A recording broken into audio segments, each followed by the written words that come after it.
नमस्कार मित्रांनो, आता आपण थेरगावच्या ICU युनिटमध्ये आहे. तिकडून सुरुवात करतो. हां, कॅमेरा तिकडे दाखव. इथे जवळपास 25 ICUच्या खाटा आहेत. हां, काय काय आपल्याकडे स्पेशल ट्रीटमेंट होतात?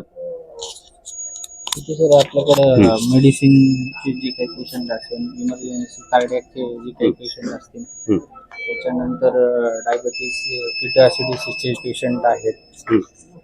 सर्जरी नंतर जे पेशंटला ICUची गरज असते हे सगळे पेशंट, न्यूरोचे पेशंट आहेत ज्यांच्या मेंदूला काही म्हणजे मेंदूचे आजार आहेत, हे सगळे पेशंट, किडनीचे पेशंट, हे सगळे आपण ICU मध्ये मॅनेज करतो.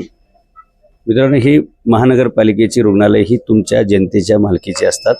जेव्हा केव्हा तुम्हाला अशी गरज पडेल ICUची असेल किंवा वेगवेगळ्या मोठमोठ्या ऑपरेशनची, तर डेफिनेटली तुम्ही महानगरपालिकेच्या दवाखान्यांना पहिला प्रेफरन्स देत चला. जर इथून तुम्हाला चांगली सेवा नाही मिळाली तर तुम्ही खाजगीला जायला पाहिजे.